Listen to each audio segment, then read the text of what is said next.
I don't think you've ever talked like beyond a scream, like ever. Yeah. So I should be fine. I'd be curious to see what it's like to see Ken scream. Be upset? Yeah, upset, scream. I don't know. Raise your volume past 2. Yeah, nah. Nah. No need for that. But that's how we keep the blood pressure low. You see? Yeah, but the energy needs to be high. I know your blood pressure's low, energy, but I bring the energy high. What do you mean? Yeah.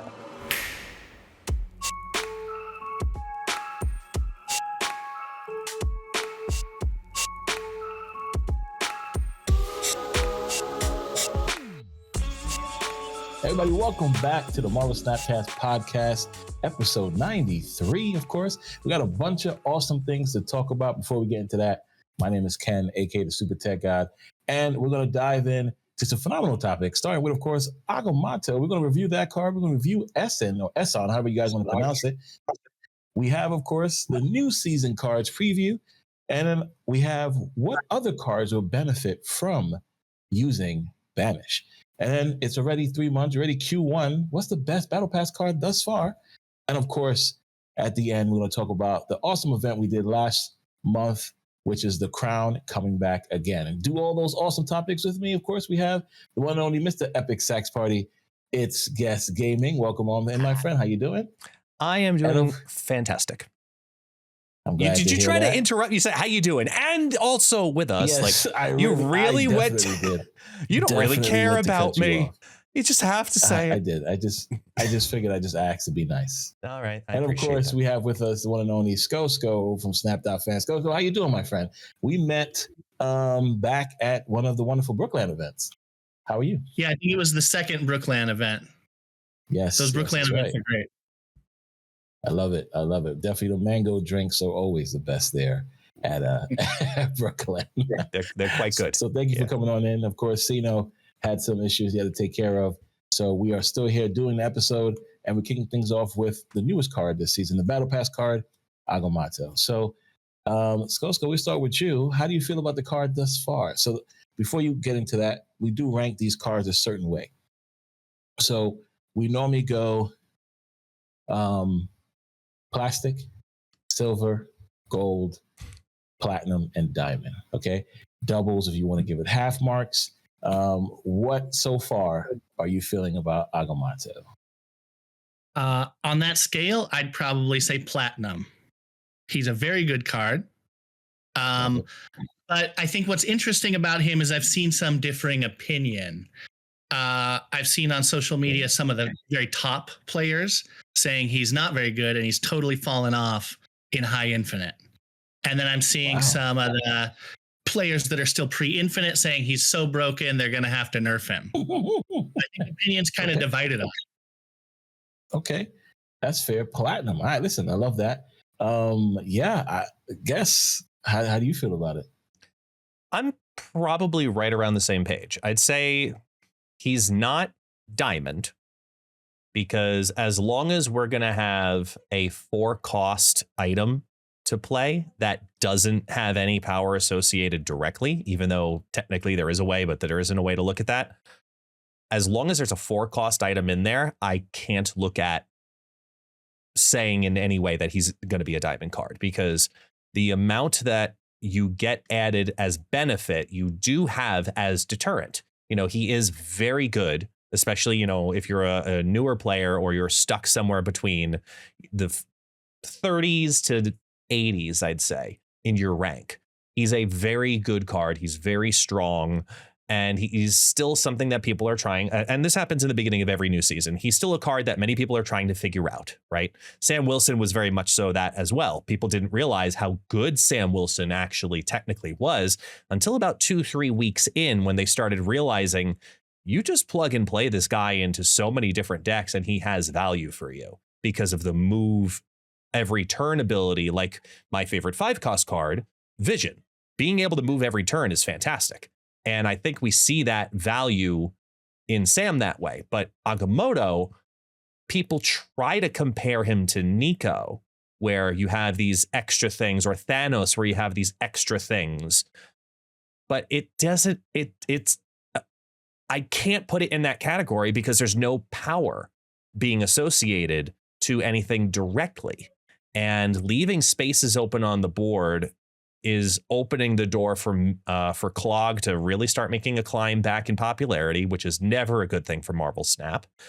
And the number one reason he's not the number one card in the game right now is because Hela exists. And I have yet to see an Agamotto deck come out that says this will always outdo a Hela deck, because the RNG of a Hela deck, or the what's the word I'm looking for? If you really, you draw the nuts on a Mr. Negative deck, there's nothing Agamotto's going to do that can contest with that. And because of the prevalence of those two decks right now, no matter what their win rate is, their popularities are still pretty high comparatively. I think that he's a very good card. I think you get his value, definitely. He would be a Series 5 card I would recommend people getting. And for that reason, I'd say he's worth the $10. But I'm curious about the post-Infinite conversation that he falls off there, because I wonder if the same thing's going to happen like Sam Wilson did, where they just haven't experimented enough with what else do you need to do to make this work. That's interesting to me. Ken, what have you given the card so far? I've given it a double platinum, almost did a diamond, only because of its ability to do anything at this point, right now in this junction, right? Because nobody really knows how to really stop that card. Yes, just like with the Sage lists and, the negative lists, the Hela lists, those lists are very strong. So if you play the cards you need to with Agomotto, you should be fine, right? You play the Mobiuses, you play the Gorgons, you play the Professor X, you could definitely stop the Hela lists. You could definitely stop the negative list. So it really depends on what you play it with. And I think most people play it with the one and only Erisham, right? And that's even another crazy thing to do. So Erisham, Esson, and Agomotto, those three cards alone, can really help you win a ton of games. And just for it being a Battle Pass card and it being $10, I think it's one of the best Battle Pass cards out so far. And yeah, I had to give it a double platinum. But as far as ScoSco mentioned, as it goes to the post-Infinite, I mean, I get it, because those guys in Infinite play these decks that, they want to win with, right? Whether it be the same consistent deck. So to throw Agomotto in there and pray for the RNG to get certain spells, nobody post-Infinite is going to want to have to deal with that. So I totally get it. I think that... ScoSco...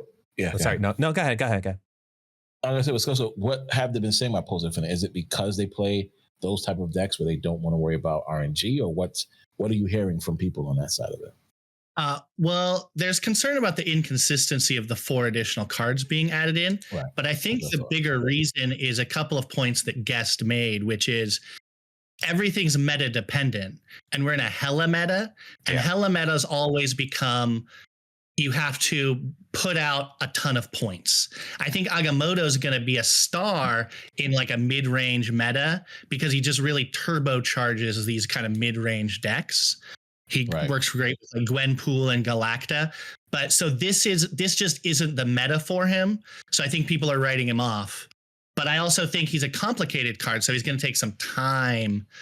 When Thanos first came out, people thought Thanos was bad, right? Mm-hmm. That's true. That took some time. True. So I think he's going to take time, and he's going to take a different meta. That's fair. I mean, because even myself last night playing with him, I didn't know until last night that if I destroyed or venomed Agomotto and I played one of the spells, it comes back to my hand. I'm like, what? So why are we not playing this card, Ghost Rider, with this card? Like, see, again, this is something that took some time to know. I didn't know that until last night. So even that alone, I think this card could become even better as it ages. I think similarly, like all these little idiosyncrasies and little nuances that we're finding about the card over the next couple of weeks, I wonder what it's going to take to make the conversation switch as a guarantee for those who are saying that the card is too strong. Because look, we are going to hear it from a bunch of people. Oh my God, again, another pay to win. You're going to... I disagree. season pass wise, because the reason you get the season pass is not the card. The reason you get the season pass is the resources. It always has been. It always will be. You happen to get a card, or you can wait a month. You pay to accelerate. You don't pay to win. That's how the game has always been. It will always continue to be. But with this card in particular, I will say there are some parts of it that I would probably agree with maybe this should be nerfed, category.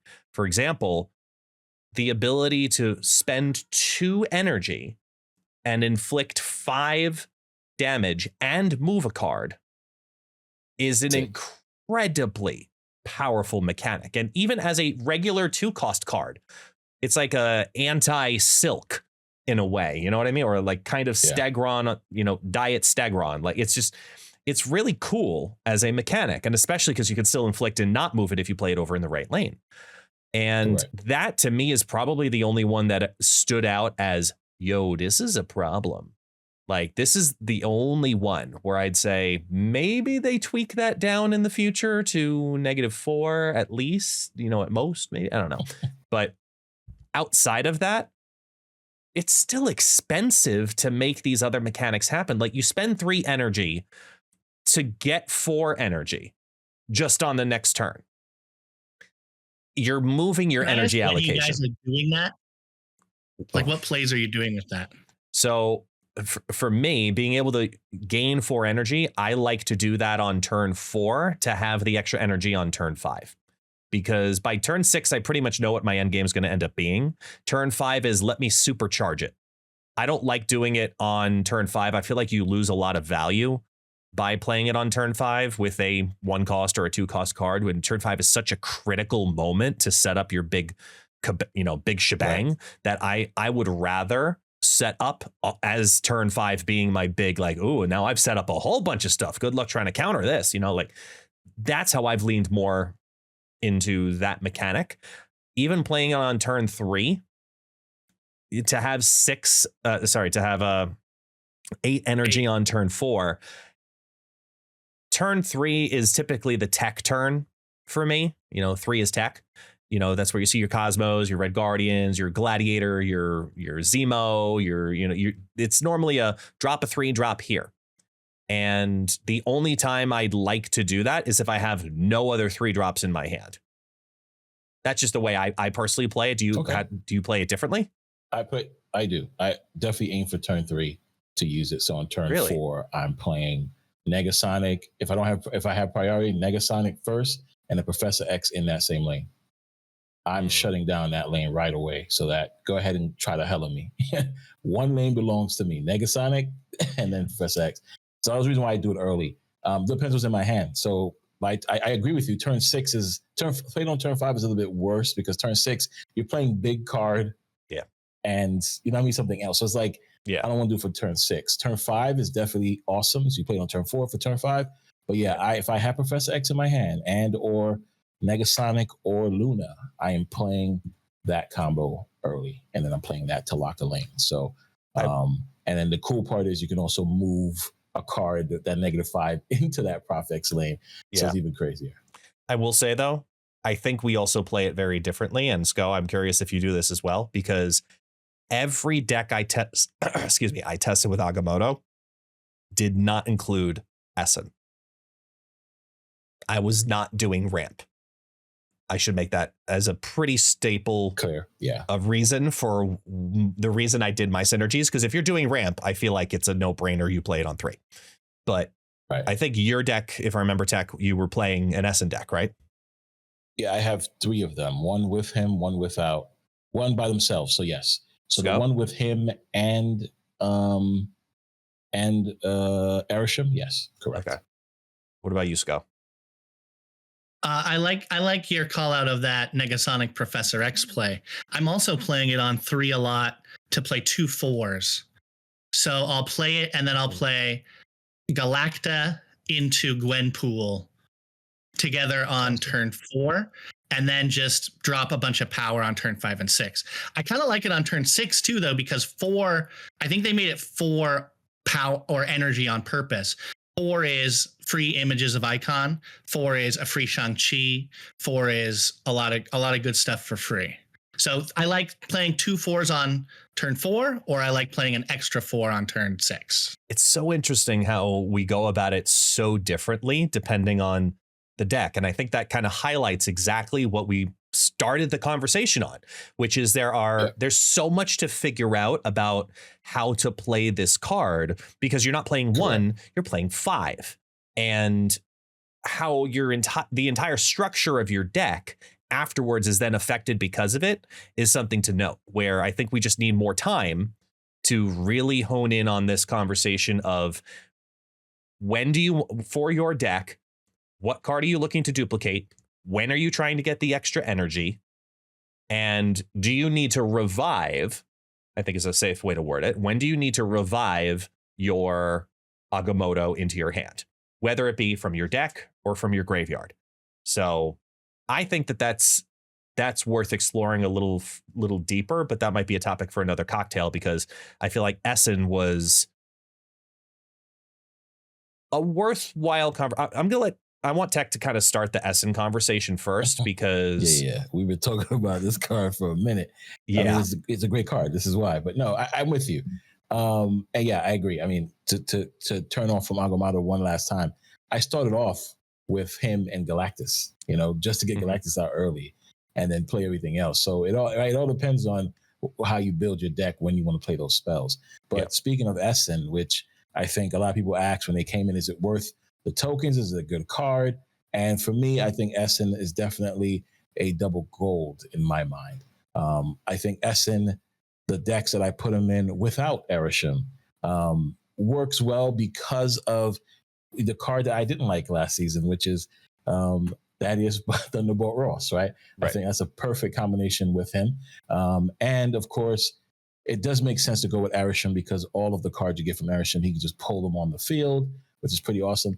He also goes way with Agomotto, because he pulls those spells on the field as well and banishes them, and you can play in that lane again. So I think Esson is a good card. I think the fact that it can do that ability, you're going to have to play ramp with him to get him out early to actually benefit from that card. Yeah. Right. Playing him on 6 is basically having hope that you pull that card you want. I mean, you could play it out like I mentioned with Red Wing, right? And you play that whole line where you're like, all right, last turn, I'm getting the card I want to pull on the field. You could do that with Esson, but I think you need to ramp him out.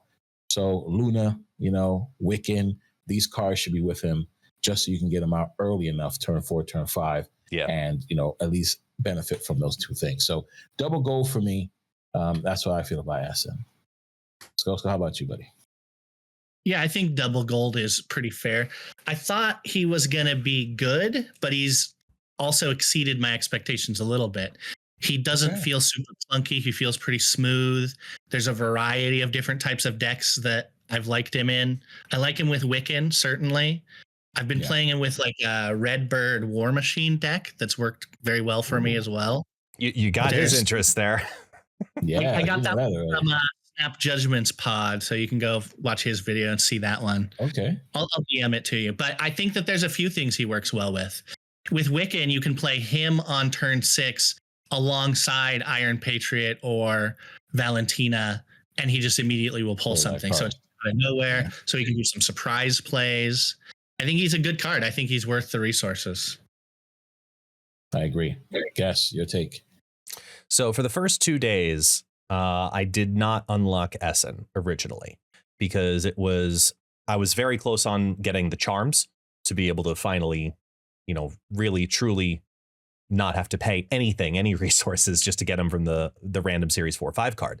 This morning I unlocked him, and the first thing I did was I kind of leaned into that older mindset of when you remember when Erisham first came out, everyone said, let's just throw every card generator card and just make it fully random as hell.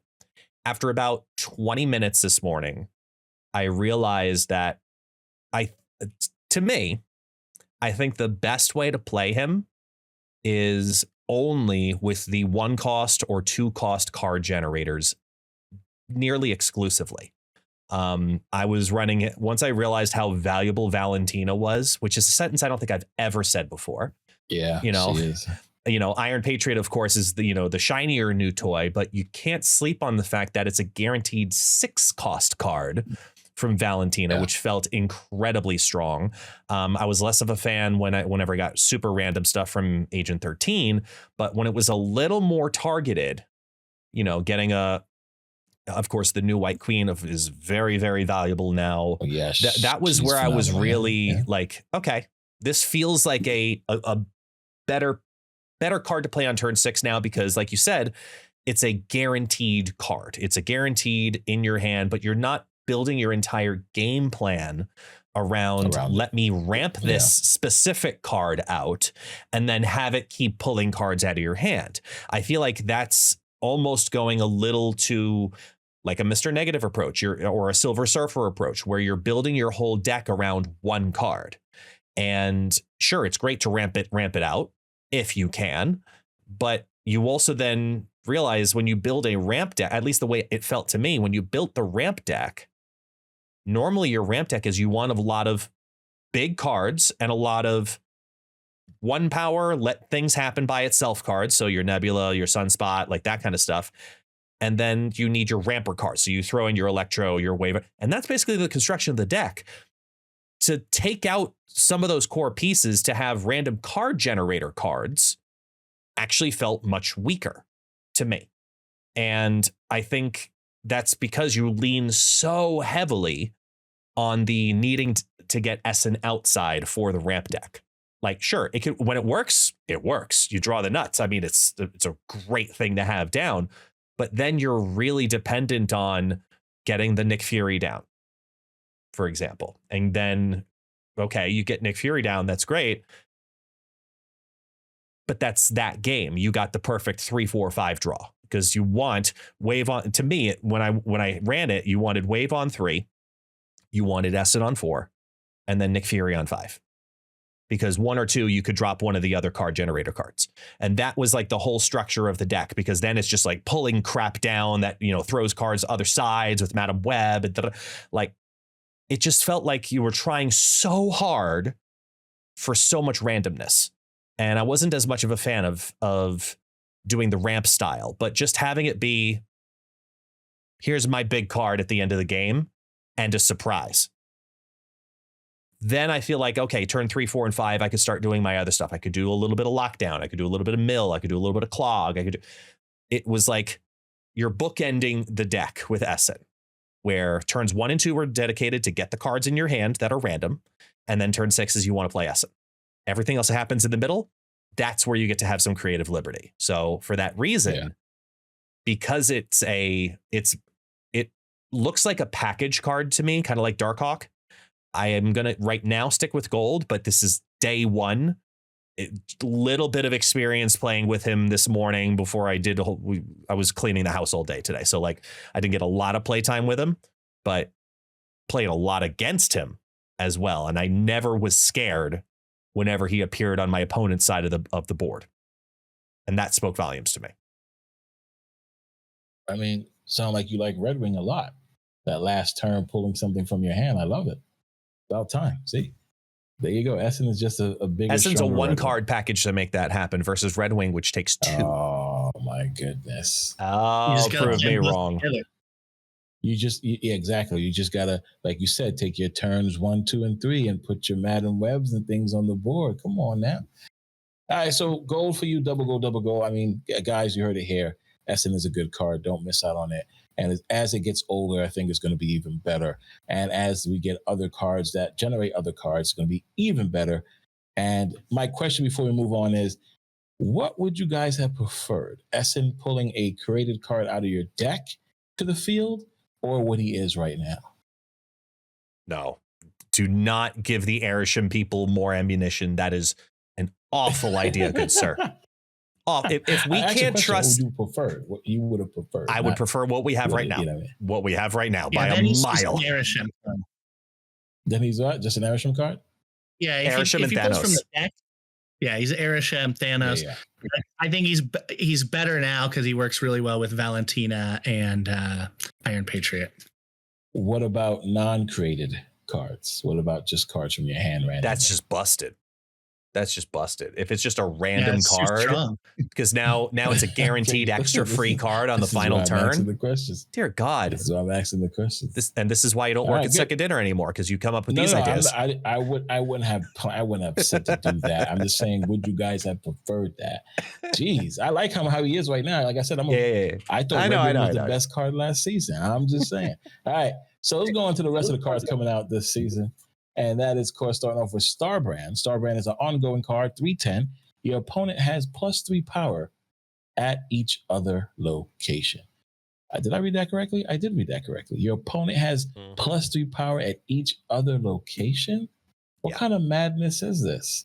All right, we'll keep going. Fire Hair, which I think everybody feels might be the best card this season, is when one of your cards is destroyed, this uses that card's on reveal.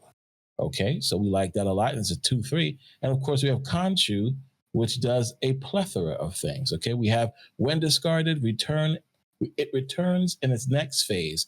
On reveal, resurrect a card you discarded to another location when its power is set to 5. Then we have when discarded, returns in its final phase. On reveal, resurrect a card you discarded to another location. Oh, same thing. Okay, last on reveal. Resurrect a card you discarded to another location when its power is set to 12. Our next, that's crazy. That's I think Konu might be the best card. 5, 8, and 12. Okay, nonetheless, you guys heard the cards. Let's go back to Starbrand for a second because I'm a bit lost here. Now, by the looks of it, this looks like a searcher card, which it could be. But why give your opponent +3 power to each location? Just to play a 310. Yeah, so you play 0 and you play Enchantress and you play Sauron. That's fair. Yeah, so we go Sauron with this card. They finally gave us a new Sauron card. Yeah, I guess that's the key.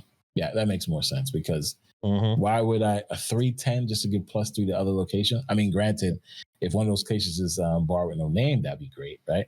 But without bar with no name, right? They should make bar with no name the hot location when this card. They should never do that. Ever do that. For all of the Legion players in the world are screaming at you right now. Oh, that's fine. You heard what I said. Just go ahead and do it. All right, then Fire Hair. Yeah, everybody's been raving about this card. So, what do you guys think about Fire Hair? I think this card might be a mistake. I honestly do. So it might be a mistake. Okay. Because let's hear your thoughts. Why? If this is going to keep doing on reveals, in particular, we've seen what it looks like when Lady Deathstrike is too annoying, or when Mill is too annoying with Misery. And I think that there are some potentials for Firehair that are a little bit scary that people have not really kind of dove into quite yet. Like Nico Minoru with the auto destroy, draw 2 cards, and then Firehair still gets the on reveal also. Like, really? Like, there's a lot of synergies in here, or certain locations, obviously, when they come on up, hot location days are going to love having Firehair nearby if it's an Altar of Death or a, Death's Domain or something like that.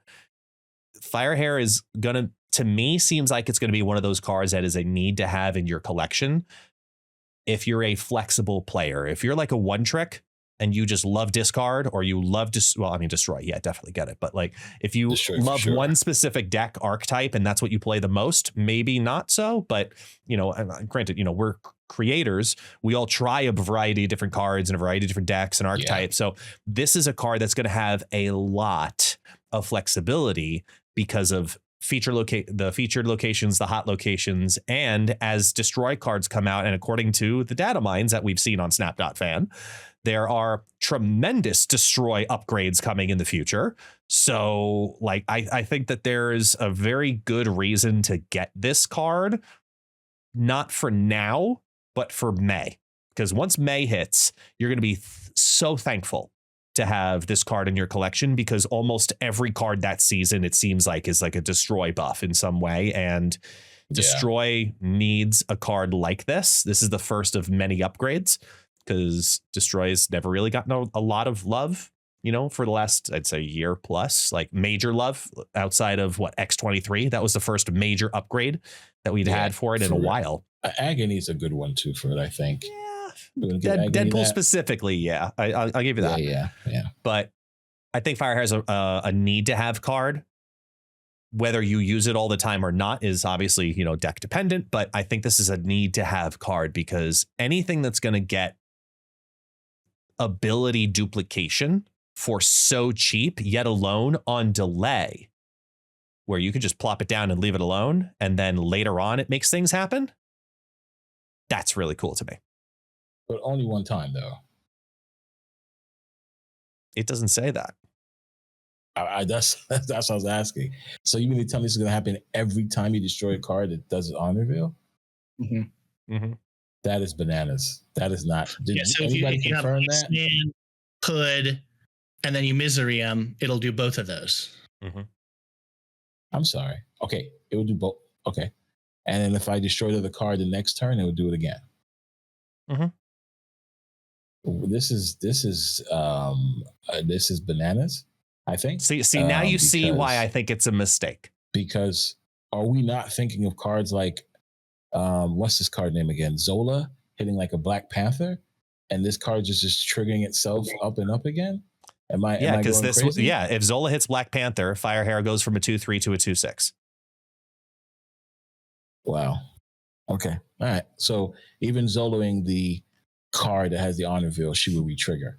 And she will combine those. So if somebody did destroy something earlier and then play the Black Panther and Zola, she would then do the honor veil again.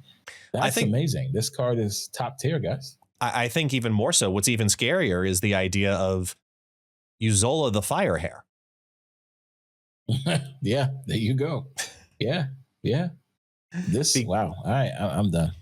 Yeah, look, there's a lot of scary. This is going to be, for the content creator community, this is a great card because this is the card that's going to give you so many clips, so many cool decks and synergies and content. But for the average player, they're going to watch this card and go, after 2 days, like, I have to have it. ScoSco. Yeah. How are you going to first use Firehair though? I think surprisingly, the card I want to use the most with it is Hood.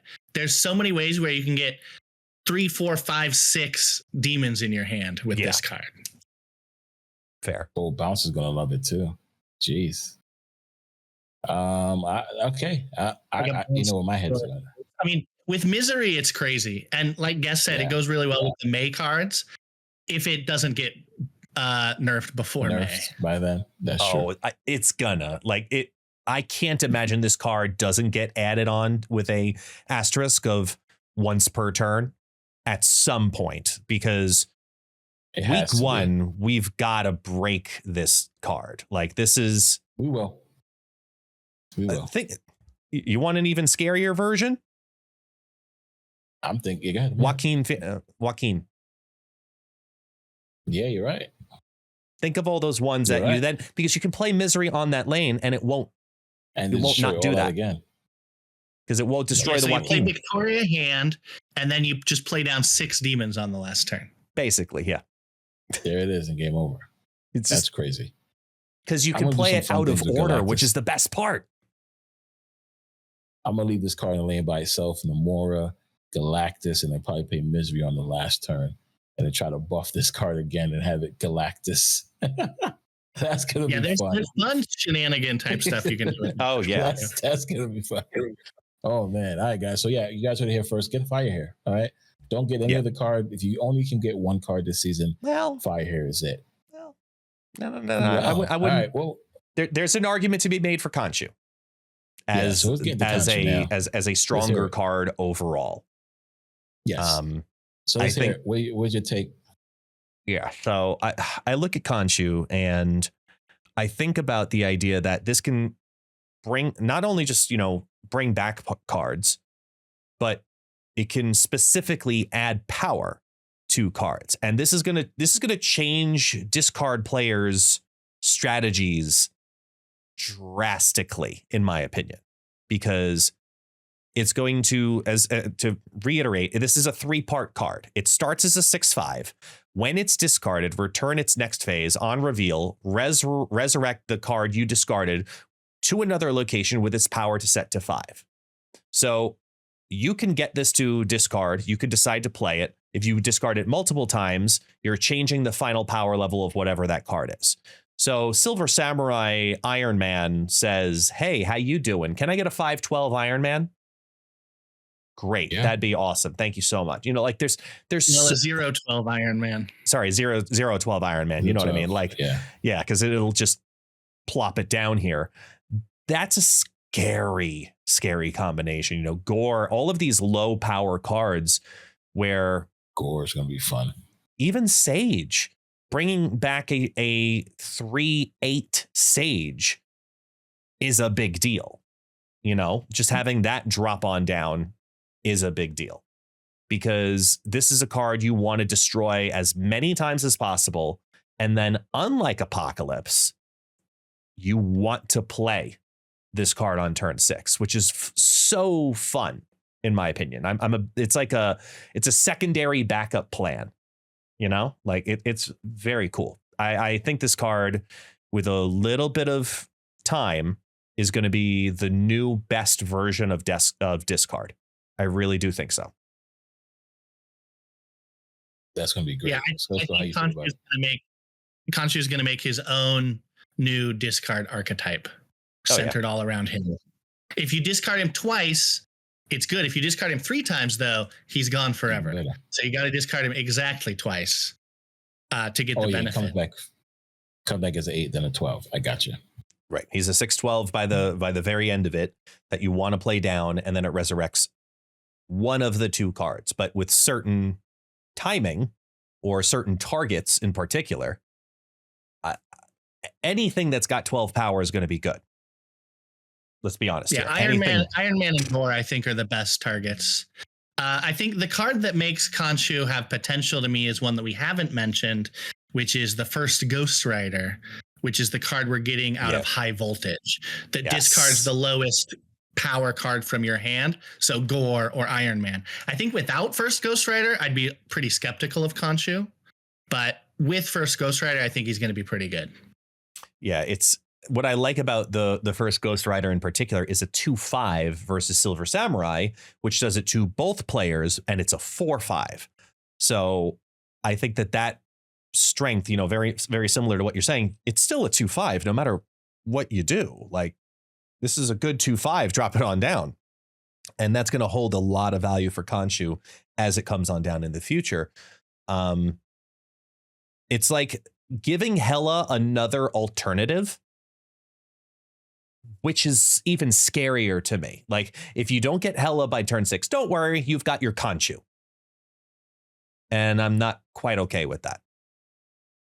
Well, I think we'll have a few different archetypes. There'll be discard decks with just Apocalypse, discard decks with just Khonshu, discard decks with just Hela, discard decks that mix them a little bit.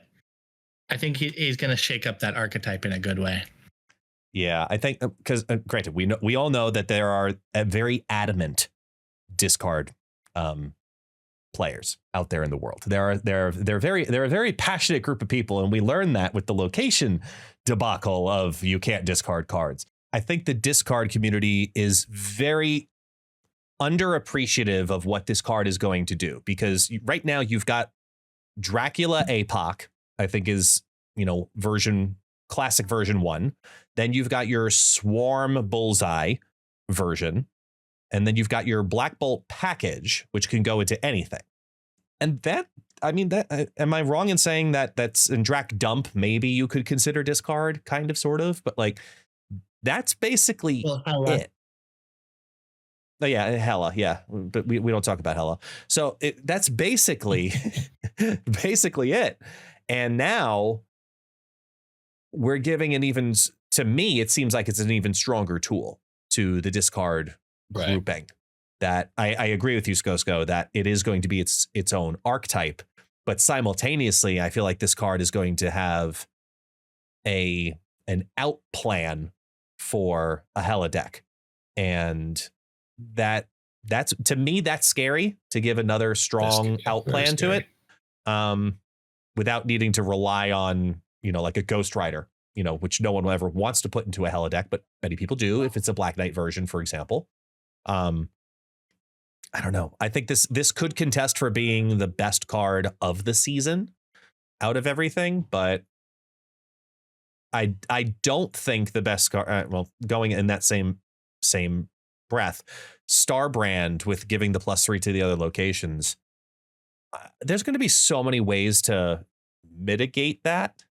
I feel like that. Yeah, the card may end up being too cracked. Like it may end up needing to get. Starbrand's a really good card. Yeah.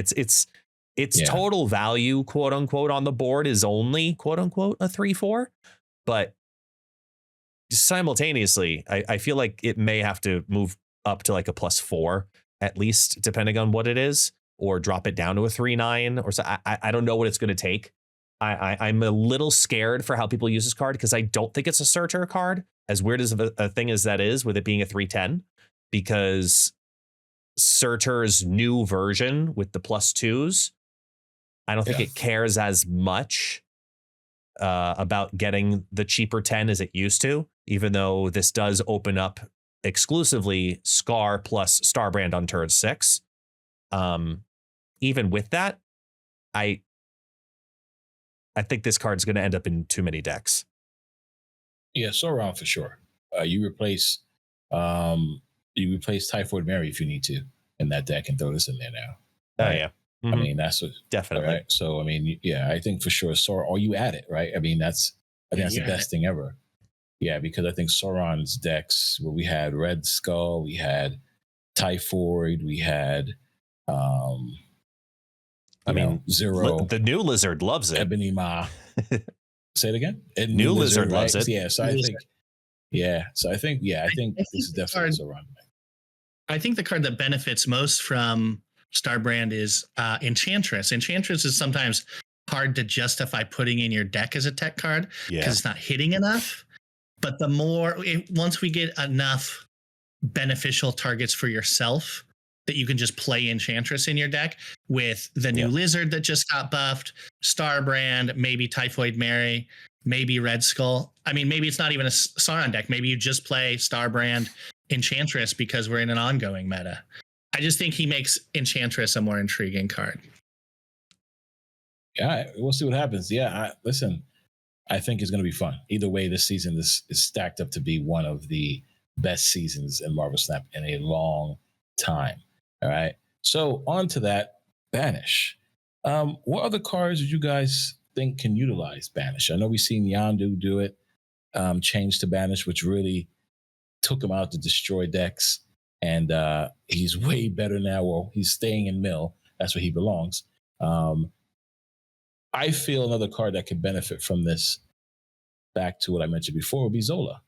Instead of Zola destroying a card and it being able to be resurrected, being able to be going into Null's power, it now is banished. And he just made copies of the cards in the other 2 lanes. Any card you guys feel should now utilize the banish mechanic? See, I wasn't thinking down about that. A nerf to Zola with that? Yeah, that nerfs that. Nerf? Well, it nerfs the hell out of. Well, it's technically a nerf to Null more than anybody else. Yes, correct. But I don't think destroy is in like that specific synergy. I don't think it's that dangerous right now. Where sure, if you get that to happen, it's great and you win, but it's also very predictable, very counterable. I don't know if it's a problem, but I was looking a little bit more smaller scale. I was looking at somebody like Gladiator, where the destroy that Gladiator does very often ends up being the Fenris Wolf piece, because I thought about it for Shang-Chi and I was like, that would be the nerf to Shang-Chi that I think everybody has been asking for. But I don't think Second Dinner would ever actually do that. I think that smaller destroy cards or cards that randomly would trigger randomly trigger discounting death. Fenris? That's what I was looking for. Like discounting death, like Yondu. That was the biggest reason people were complaining, is that Yondu no longer discounts death. And I can understand that and I can justify it in that same mindset. I think that Gladiator was the only one that really stood out to me as this. It has nothing even to do with like lore or anything like that. It's more about what happens to that destroyed card. Very often that ends up being the Fenris card because you don't end up Shang-Chiing something in that deck. And when that deck is strong, that deck is really strong. So I would probably maybe, that's the one that I would lean heaviest on, as if I need to add Banish and remove Destroy from something, I would do that, because I also couldn't think of any discard cards I would say, yeah, this is now gone. You know, like it makes no sense to banish Black Cat. You know, you play her or you don't. What? Like it just, that's weird to me. So Modok, just banish your whole hand. Oh, my God. Do you want to talk about killing a community? Like, no. ScoSco, what do you think? Well, yeah, that's what's tricky about adding Banish to any card, because any card you add Banish to, it's essentially a nerf to that card. Yondu getting Banish is a nerf because he doesn't discount death anymore. Occasionally you'd get a Fenris card. If you add it to Gladiator, it's a nerf. If you add it to Shang-Chi, it's a nerf. Right. Even if you add it to Negasonic, it's a nerf slightly. So it's hard to think of a card that I would want it on, because I don't see any of those cards that are currently too strong. But I want to propose a Banish card to you guys. What about banish your opponent's discard pile? Then we don't have to worry about Hell adding.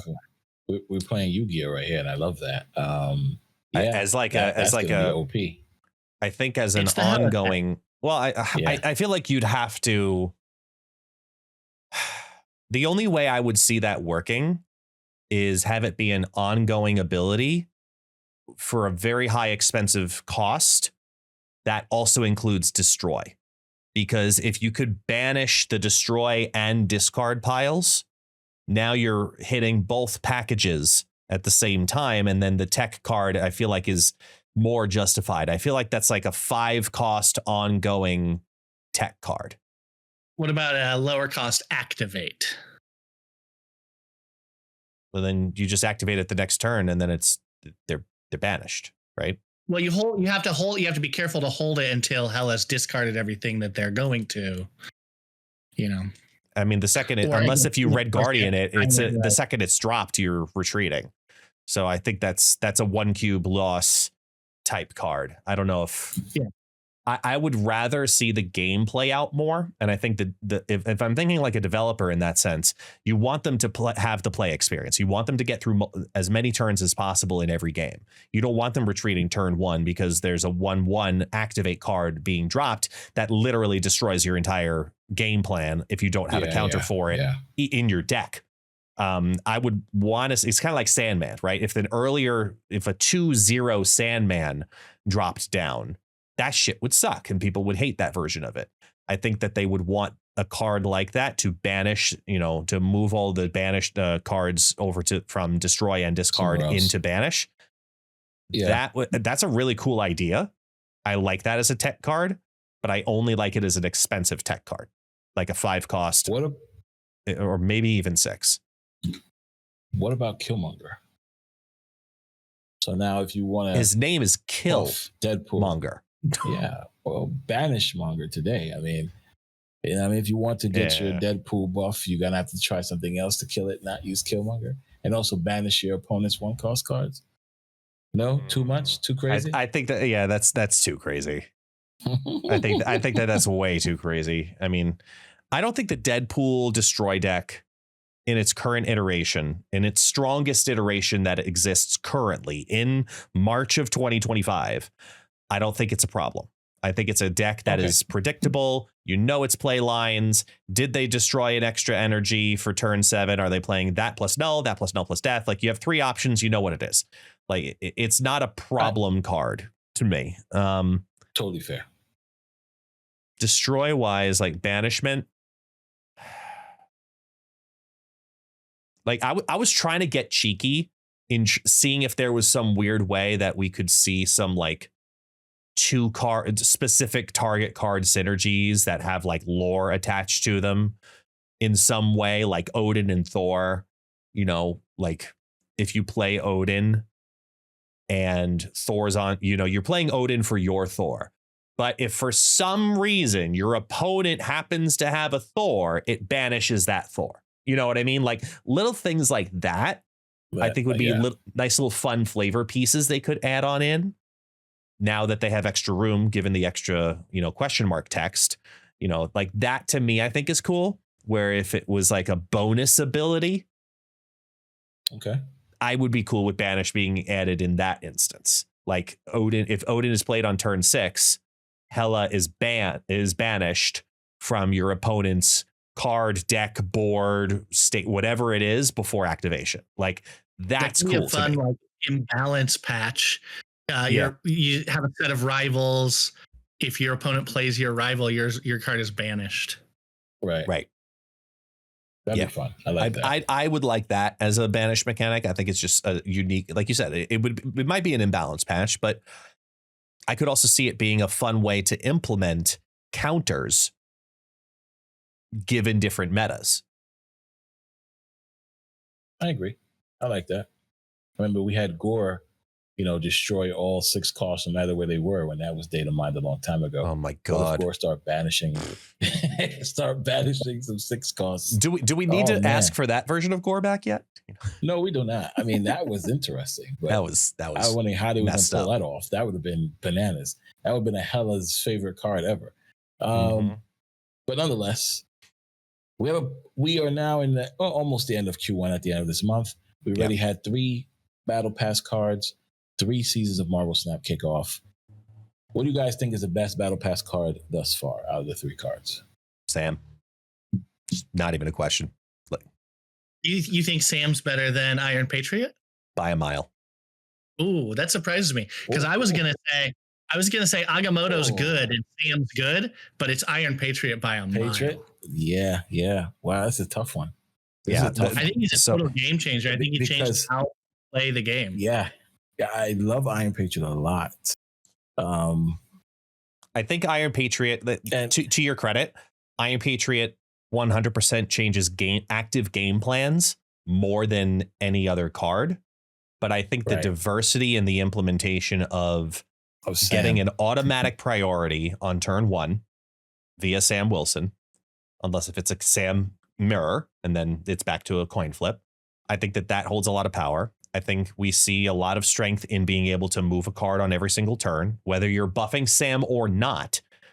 It's a great counter to Clog. It's a great, Cull Obsidian activator. It has so many uses. It's a protector for Red Guardian against Red Guardians. Like it is such a powerful card and goes into so many decks that at the current moment, I think that Sam Wilson is out of the 3 up there. I do think that Iron Patriot is second, and I would put Agomotto in 3rd place. I'm on to a 3rd. But that's because I think we really just need a little more time with Agamotto. Like Agamotto is the card I've wanted to test the most out of the 3 since, whenever their inception of data mining came to be. And we had ideas for these cards. The randomness of Iron Patriot is what creates the most excitement there. The unpredictability via which deck are you using against me with Sam Wilson is a key mechanic in trying to figure him out. And then with Agomotto, we just haven't figured out all of the uses or the quote unquote best uses for him yet. And I don't think enough of the top players have had enough time to find this is a broken mechanic. This is a broken, because the second there's like 1 or 2 of them, all of a sudden he's going to shoot up in value. And one person comes out with a synergy or a game plan or a video or something, and then it explodes and the creative minds go off. Like when we talked about it, we had 4 different versions of Agomotto wants and uses for each of the abilities each time, just because we built decks completely differently, which changes how you use the Arcana. And we just need a lot more time with that card for me to say that he's like potentially even better than Iron Patriot or Sam Wilson. It's just way too early for me to say he's better. Okay. It's tough, man. I'm in the same boat. I think between Sam and Iron Patriot, but I have to go with Sam Wilson, not only because I did the spotlight video for it, but favoritist. Because I do agree with Guess on that level. trigger so many cards, right? We could trigger the Miles, right? We have the move aspect. We have that extra card in our deck, right? Because it goes from 12 to 13 using the shield. And the most fun I've had with it is using Moonstone, putting the shield in the same lane with it, and then you can't destroy my Moonstone, right? Because even if it gets buffed, people think, oh, Shang-Chi, why didn't it work? Because it's copying the ongoing of the shield. So all those cool things that Sam and the shield does, I think puts it up there. And especially a card that buffs original Captain America, you got to put it at the top of the list for sure. But I do think Agamotto comes second and Iron Patriot comes third. Because again, I go back to all because listen, we had this conversation, you, I, and Cino, about that season and what card we're going to see be played the most. I think you believe we thought Victoria Hand will still be getting play down the line, and she hasn't been, right? Iron Patriot, I think, is only getting play right now because of Esson, right? Other than that, people aren't playing that much Iron Patriot. I do see a lot of Sam Wilson, especially in Sanctum Showdown, right? In that whole different mode, everybody's playing Sam Wilson. As they should. The best card for sure. Yeah, hands down. See, so, and that's why that's why I have to go Sam number one, Agomotto number two, because of all the different things you could do with all the Arcana. Iron Patriot is a great card. Don't get it twisted. I'm not saying it's bad. It's a phenomenal card, especially what it's done with, generating cards. But that RNG base of it, of course, getting a Taskmaster or any other card that you don't want, I can't put that I can't put that above Agomotto and his Arcana. So that's why I go Sam, Agomotto, and then the wonderful I want to hear Patriot. I want to hear your Iron Patriot defense, just because just go on. ScoSco, right? Yeah. I just think that in a game, if you play a game where you get Iron Patriot and you get the discount, you're almost always winning that game. I think Iron Patriot has fallen off a little bit because we're in a Hela meta now. When we're not in a Hela meta, Iron Patriot's going to come roaring back. It's true Sam's really good. He's really good, especially he enables Cull Obsidian. I just think ever since Iron Patriot came out, people play turn 1 and 2 differently. It used to be you would always see people play on that left lane. Now, people almost never play on that left lane. I think he's just had an impact on the game. I mean, I don't know. You guys have kind of swung me around a little bit. Sam is very good. He's in everything right now. I mean, when you're building a deck, he's the first to include. Yeah. He just does things that other cards don't do. But I just think when we're in a different meta, Iron Patriot's going to feel a little better. Okay. It goes down to style. I like playing those kind of mid-rangey kind of decks. Yeah. And he's really good in that. I get it. That's why I said Iron Patriot definitely is a great card. Now, do we see any of the cards? Say that one more time again. They don't make bad season pass cards anymore. We just get good one after good one. We'll see. We will see. We will see what happens. But with that, is there any cards out of all the seasons so far you feel is the best card that they have printed? I think if I'm ranking all the cards from January until now, yes, don't count the Battle Pass. Iron Patriot and Sam are probably on top of those lists. The other choices, I would say Doom 2099 and Bullseye would be the 3 and 4 on that list. I like that. I like Doom 2099. That's a good call. Yeah, okay. I guess how do you feel about that? I'm pretty on point with agreeing that the season pass cards have surpassed the rest of the season, the rest of the releases for the most part. Because I mean, you even go a season further back, it's Surtur. Like, come on. Like I'm even sitting here like looking at the list again, and nothing dramatically jumps out to me like, man, if you missed this, you're completely screwed, because you could get a close argument with the Doom 2099. I'll agree with that. Bullseye, yes, I'm still on the fence about personally. I know discard players who play that deck in particular absolutely live and die by him, but he will have his fall off as we're starting to see more and more Mobiuses appear. His value is starting to diminish a little bit, but it might go back up again with Khonshu. I think, man, we've had a lot of bangers. Say again? Yeah.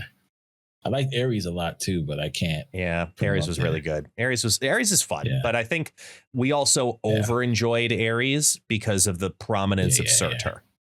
That right. There was a synergy between the love of Ares in particular there.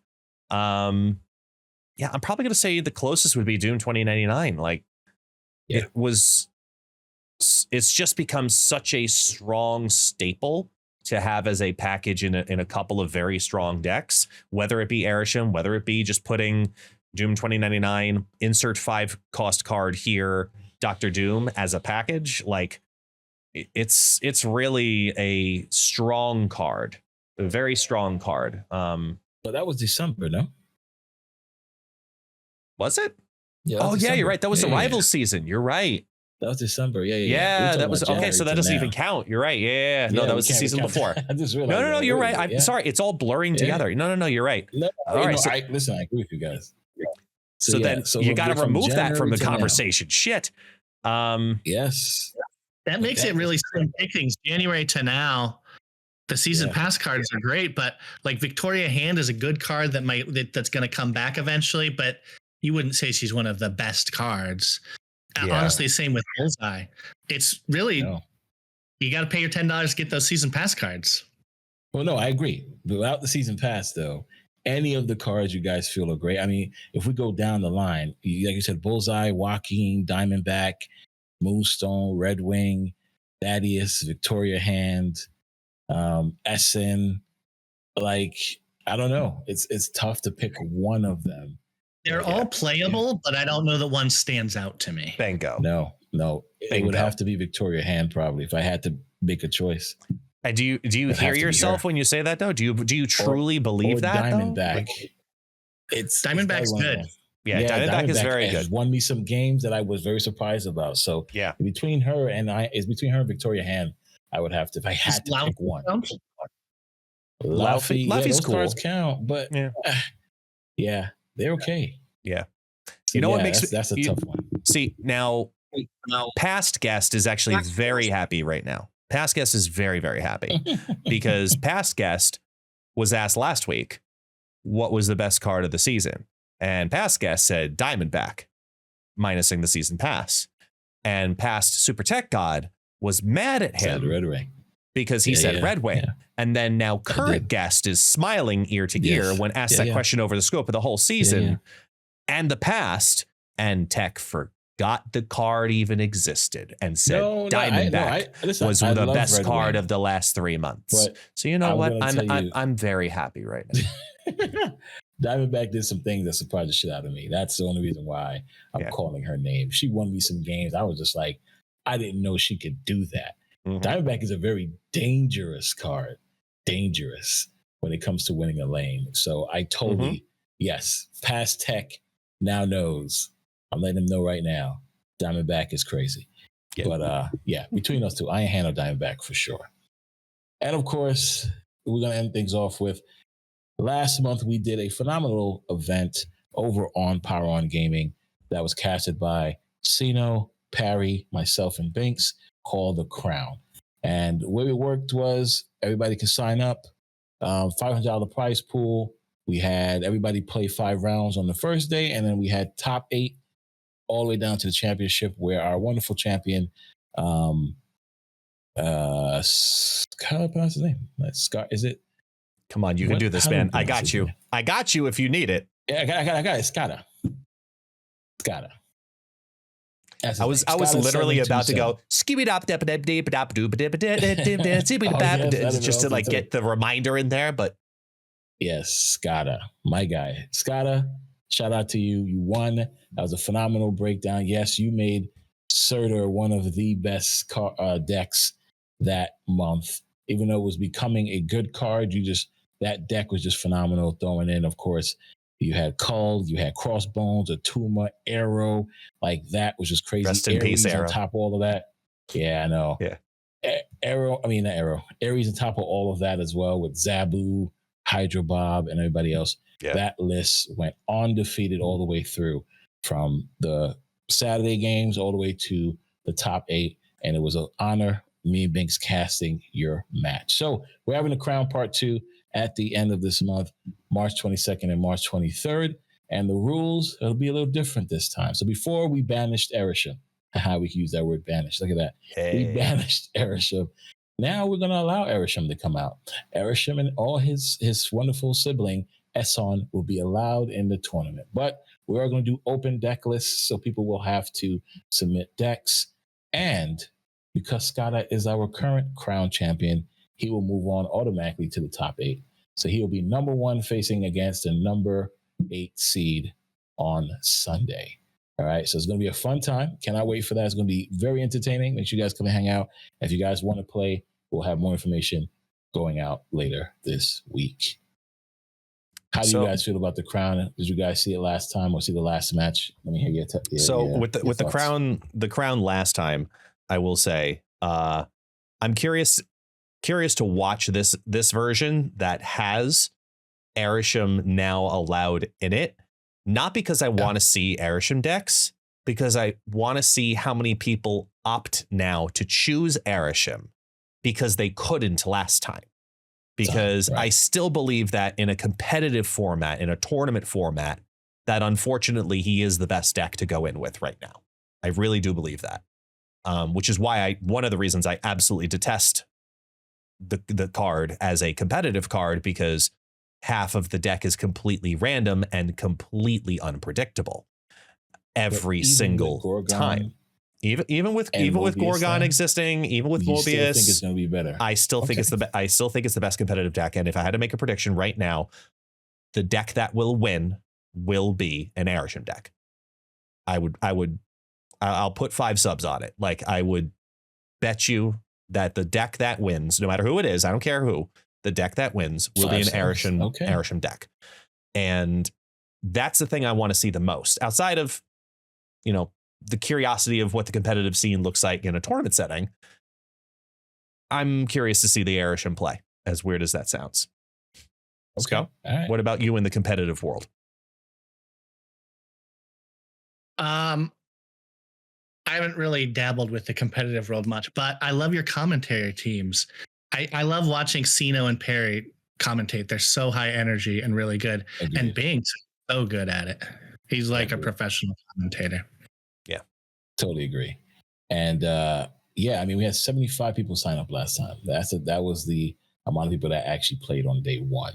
So we'll get that. We're going to supersede that title. That count. Erisham being let Erisham in there. Accessible. Tell people you got to. Is it a $500 prize pool again? It is good. Yes. Indeed. Yeah. So then we'll start networking some magic. But on top of that, a little bit, because that's what date again? Plug. What date again? Plug. March 22nd and March 23rd. There you go.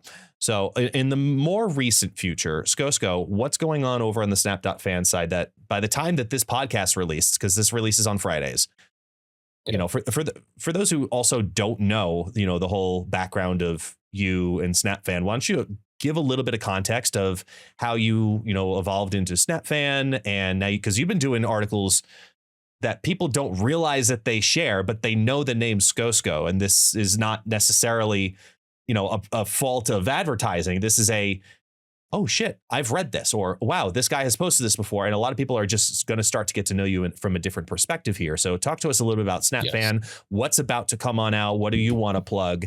And tell us about your path in SnapFan. Yeah, future season articles seem to be what gets shared around the most. But yeah, I was just hanging out on the internet, and somebody, hard to remember who, was doing an open call for writers, guest, and I contacted him, and then I started writing. A little bit later on, I started doing a weekly article called Burning Questions, and I've done it 63 weeks now. Yeah, man. So that's a lot of content. It's just 5 topics each week that we go through. And that article is going to come out tomorrow and is going to include a link to this podcast. But I write articles there. I do deck card previews there. all that kind of good stuff. That's amazing. I will say, Snap.fan is, shame on you guys. Yeah. At this point, yeah, you better know who Snap.fan is. I mean, data mines. Yeah. Yeah. Right now, the top article there is my review. I go through the data mines and tell you what's important, what's interesting. New X-Men season is crazy. Yeah. Yeah. Oh my God. Young X-Men, like bananas. Yeah. Destroy. So far, man. I'm even next month. I'm happy about the What If. Oh my goodness. Yeah. This is gonna be a great time. Yeah. If everything releases that way, based on their data mines, oh man, we got some fun stuff coming up. And without saying too much, I'll say confidently, y'all are gonna be busy the next couple of months too, man. There's so much cool stuff coming, and I know whether you're the person interested in data mines or not, whether it's deck lists, whether it's feedback, whether it's articles, whatever you're looking for, if it's Snap related, and this is not a favoritist comment, as someone who worked for them for so long, I'll say confidently, I still go to Snap.fan way more than any other Snap site because it offers the most variety in a very clean and decipherable format. And writers like yourself make it that way, because if you want the nitty gritty detail on something, you've got an article for that. If you just want a simple copy and paste a deck and find it in the easiest way possible, there it is. Like it's always been the best Snap site by a mile, in my opinion. I love every day I'm on Snap.fan at some point for some piece of information on stream. It's the site that I pull up, I think, the most at this point, outside of sharing a deck list, but like, it's great. So I'm glad that you were able to come on in and be a part of this and showcase more than just your writing ability and be able to, talk through decks differently. This is new territory, and I love it, man. Yes, it is. And for those, they didn't mention it, but if you guys check out my variant videos every week and wonder where I get those awesome images of the variants coming out, it's from Snap.fan. So definitely go ahead and check out Snap.fan for everything Marvel Snap related. You won't be disappointed. You can also build decks there, and you also can see other people's decks there. Yes. So check those out, as well as the articles by ScoSco. Well, we do have something cool happening tonight as you guys are listening to this. On Snapprentice, Devilish has one of the best judges to come on the show, and that is Mr. Ben Brode himself. So if you guys listen to this early, if you guys listen to this early Friday morning, don't forget Friday afternoon, check out Devilish's stream. Snapprentice will be having Judge Ben Brode on. Yes. And it's going to be a good time. Very, very true. That's absolutely worth the plug. ScoSco, is there anything else that you would also like to plug before we allow the track to end? Nothing specific. You can come find me on Twitter, but I use Blue Sky a lot these days, at ScoSco, talking about comic books in addition to Snap. Oh, like that. We got to next appearance is going to be with Prashawn. I have a feeling. Tech, this is that moment. This is that moment. I can tell you're fighting an illness, as if the audience couldn't tell throughout the entire hour. But I'll help you out here by simply saying spicy food. It happens. SCO, my friend. Thank you. Thank you so much for being here. This worked out brilliantly. Thank you so much for constantly being a representative of the community and showcasing what we love the most here, which is, of course, Marvel Snap. So thank you so much for being here today with us. I really appreciate you, man.